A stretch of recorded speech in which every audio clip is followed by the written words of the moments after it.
Awesome. How's everybody doing? Having fun at Build? Yep, cool. So my name is Jose Radi. I'm a program manager for Visual Studio Team Services. And today I'm going to be doing a session on Agile planning using Visual Studio Team Services. We only get 20 minutes, so it's going to be a little bit fast-paced, a lot demo-oriented. If you guys have any questions afterwards, you can grab me just here. We also have a booth on the back under ALM, DevOps, and Agile. Feel free to stop by, and you can get some awesome t-shirts with Game of Thrones themes. So I highly encourage you to stop by. Twitter handler right there at JM Love to engage with you guys if you have any questions. So for people who may not know Visual Studio Team Services, what it is. Visual Studio Team Services is the SaaS offering for a product on-prem we call Team Foundation Server. Punchline for the product is we allow you to plan better, code faster, code together and ship faster. We support Agile methodologies. We have support for Git, continuous deployment, continuous integration, the whole DevOps story. Now, throughout the demo, I'm going to be showing you two things, and mainly features that allow you to drive these two things across your business. And these two things are alignment and autonomy. Whenever I talk to customers, I always tell them, in software development, these are two things you want to watch for. What do I mean by that? By alignment, we all have business goals. Whether we're a small team, big team, we all have goals we want to fulfill. And teams, development teams usually like and want autonomy, right? They want to control their own destiny. They don't want to feel like, oh, here comes my manager pushing stuff to me the way he wants to push it. Rather, how can I control my own destiny while still aligning with him? And the beauty of that is Visual Studio Team Services allows for this. So, big disclaimer, I'm going to be using real data. So, if you guys do not know, the Visual Studio Team Services team uses Visual Studio Team Service to build Visual Studio Team Service. You know, Inception, I know, a little bit confusing there. But I just like showing real data because it shows you guys how we use the tool in our own organization. The Agile organization for Visual Studio Team Services is made up of 4 teams, about 50 engineers, 6 PMs, and we all report to my manager, Aaron Bjork. So earlier this year, we introduced this concept of the me pages. They live at your account level, and they are meant to drive autonomy for the person. Not even the team, just the person. In this case, you're seeing I'm welcome by a message directed to me, my name, Jose Radi Allende. And we introduced a couple concepts here that I think are really important when planning and driving autonomy. First of all, favorites. Favorites in the future for VSTS are meant to drive a lot of the navigation, right? People usually interact with boards or with backlogs, certain boards, certain backlogs, and we want to make that navigation really easy for you guys. You can see, for example, in my case, I favorited a couple projects, so our designers project and our own, a couple teams that I work with on a regular basis. I have a couple queries and a couple plans.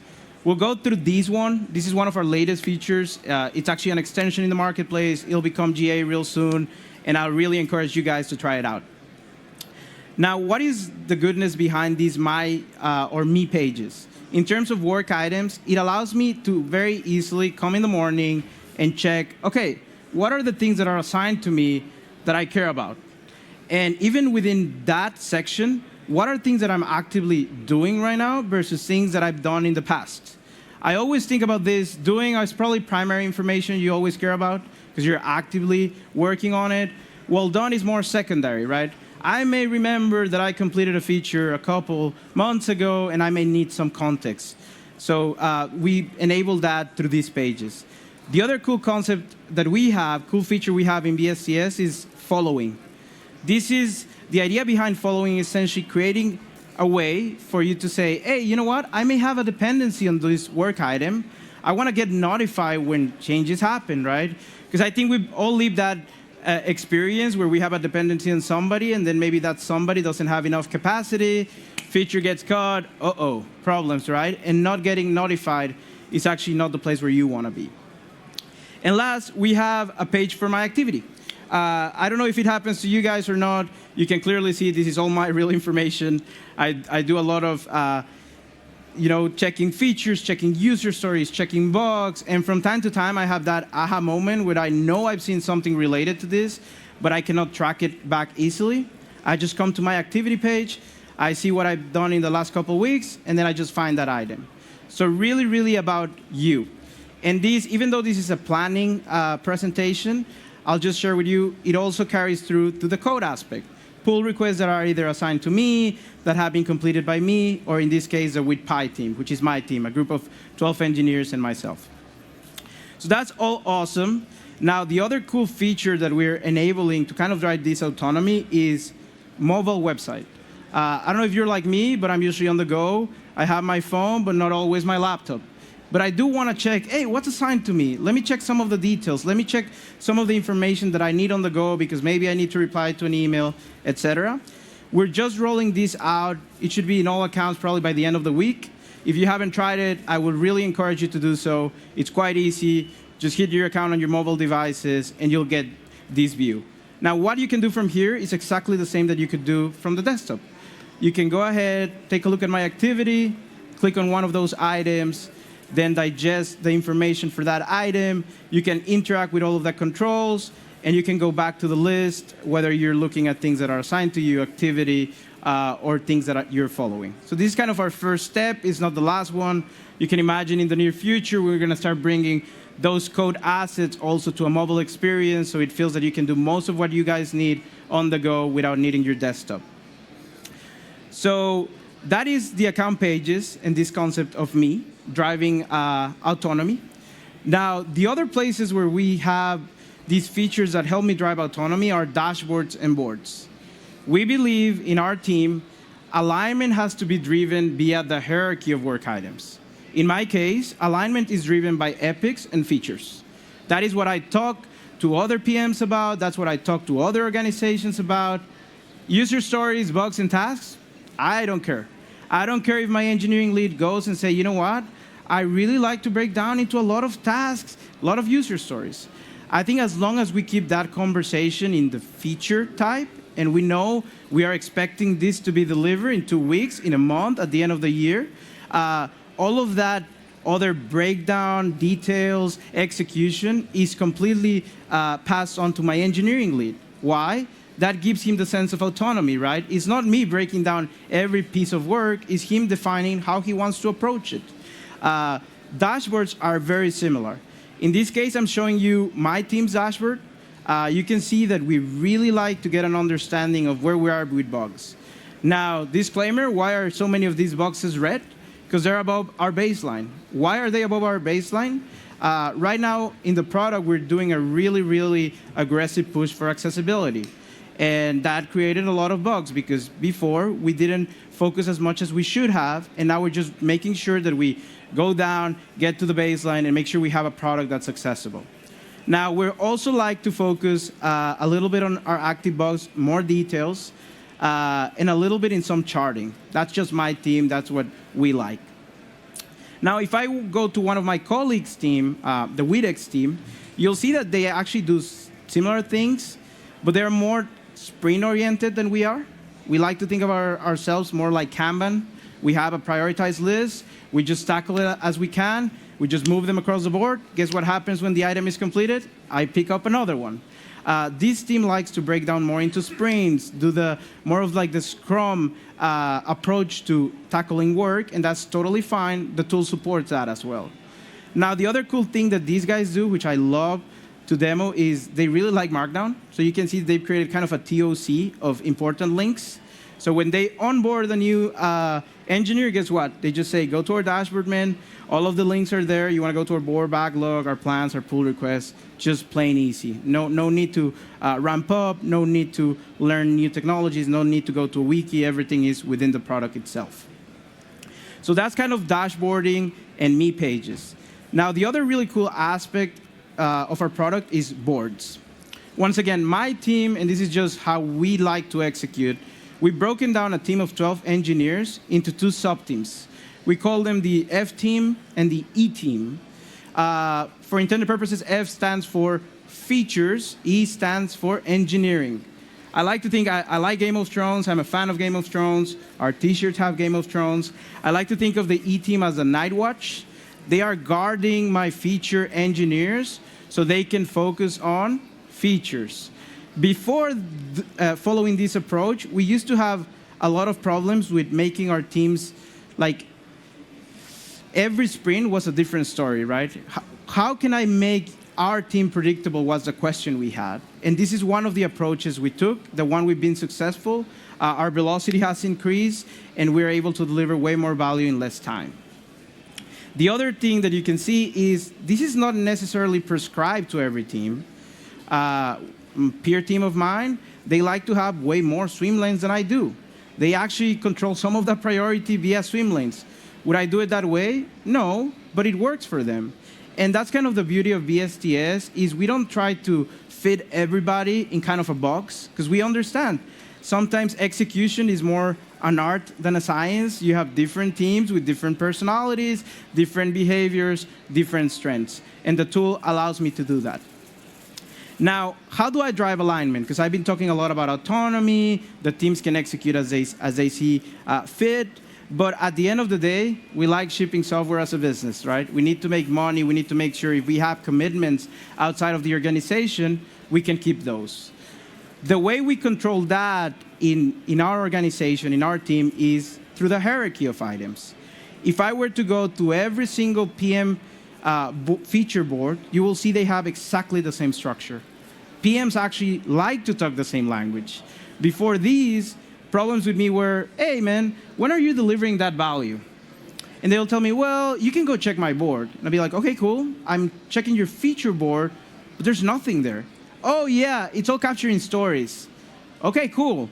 And then I would have to do all of this mental mapping of how big is this thing? Because I think about stories like execution, smaller. These guys thinking about it huge, big. And what we've aligned on is features should drive our customer value. Features should be delivered on a sprintly cadence. And feature is the type we're going to use to communicate both externally and internally. And so far, it's worked really, really nicely for us. The other thing that we introduced to help drive alignment is this extension we call plans. Once again, available to you guys. Just go to the marketplace, install it. It's awesome. In this case, I'm showing you the plan for the Agile features. This is what my manager cares about. He's in charge of 4 teams, each one between 8 to 12 engineers, to give you an idea. Each one of those teams with 1 or 2 PMs assigned to them. My team in this case is a with Pi team. And you can see that right now, if I were to scroll a little bit in time, you see we have this concept of markers, which is quite useful. I know I'm in the Build conference today. I know I have a lot of stuff that these guys are working on, and I can very easily understand, yeah, this sprint until end of May, I want to make sure I have the mobile work item form out for you guys, which should be coming out later on the week, and I want to wrap up my accessibility bugs. Now, the alignment piece comes from my manager doesn't have to go to each one of our boards and then take a look at them and say, oh, I don't agree with this priority, man. I committed this to somebody else, somebody external, and we need to just get it done. What he does is he simply comes to this board and says, you know what, Jose? I really don't agree that accessibility should be secondary this sprint. I actually, you know what? I want it to be first. And then what he can do is he can go to that work item, scroll down to discussion and say, you know what? Add Jose, change priority, right? Now, the moment he saves that, what things are happening behind the scenes? I'm actually getting a notification. Hey, guess what? Manager doesn't agree. He wrote a comment. You may want to do something about it. But on top of that, the tool is smart enough that it understands, hey, guess what? Those things actually have a priority on your own with Pi board. So most likely, if your manager is changing that priority, we probably want that same priority to change in your board without you having to interact at all. So we're trying to make your life simpler, your manager's life simpler, and just making sure 2 things happen. You have autonomy, and alignment is met. Now, we have 5 more minutes, and what I want to show you is we focus on planning aspects, planning functionality, and that's great. But at the end of the day, our tool is one that allows you to have an integrated solution, right? I mentioned plan together, collaborate and code together, and ship faster. So now I'm going to be jumping to, this is obviously a test account because I don't want to be submitting PRs to my engineering team and then getting all of these emails. But let's say I had a feature, and now I'm an engineer, and maybe I want to see what the team is planning for. So I can go to the plan because they're open to everybody. I can go check on the feature whenever this guy loads. Come on. Come on. Really? Let's try refreshing. Go to the feature, and then what they can understand is within these work items, we made sure that there's linking between features and stories, and they're all on the form, right? There's no need to go to a different board. There's no need to go to a different backlog. It's just contained there, and it's very, very simple for them to interact with it. Let's see if it loads. We're also deploying right now, so it may be that I'm just getting the new bits. You never know. There we go. And then what they can do is they can navigate to the user story. From within the user story, guess what? We use Git. What is the next step? They probably want to create a branch, right? They want to do a feature branch, start working right away, then submit a PR, and then just merge to master. And the beauty of the tool is that it allows for that flow. And if something fails, it allows me to go back in time and understand, oh, this specific change in the code, in this particular line, in this particular file, is what caused all of these. And guess what? The guy who created it is Jose, and maybe I should talk to him to understand why are we doing this. So you can see, create a new branch. This will pop a dialog. Come on, there you go. And then I can say users, Jose Radi, new branch for build. I'm doing it from master. I'm making sure that the work item gets linked. I just go ahead, create a branch. Obviously, most likely, I'm not going to be making the changes on the browser. You guys are probably going to be cloning locally. You're going to be using the tool that you prefer. But in this case, just to keep it plain simple, I can go to README file and say, yep, I had placeholder text. Maybe I want to change it to something more appropriate. Maybe I want to say add build conference. You can see that I'm doing the changes in the branch that I just created. I can just go ahead, commit the changes, and then if I go to pull request, guess what? The tool is smart enough and it understands. Hey, you just created a new branch, you've made a couple of changes, most likely you want to create a pull request. Yeah, that's what I want to do. You want to do it into master because you want to get those bits to production. You've been updating the README file. Do you want any work items to come through? You can select yes or no. The user story that I just created is there. I can go ahead, say create, and then what happens after is whatever you've specified for your PR. In this case, I want to run a build. I want to run some testing. I want to make sure that the new bits are actually good quality and don't break my current customers. So I've established policies. First of all, I want a build to run before I merge, and I want a work item to be linked, because if something fails, I want to be able to track it back to what was the functionality that caused this to fail. Once the build finishes, I will get a notification here. I will be able to complete the PR. Then that would go to my build pipeline, and if I have a release pipeline hooked up, it would pass on to my release pipeline. And you can see, for example, in this case, the build is happening all in the cloud. No need for me to be involved. Nothing is getting built on my computer. I can actually monitor the agent and understand where the agent is in the current process.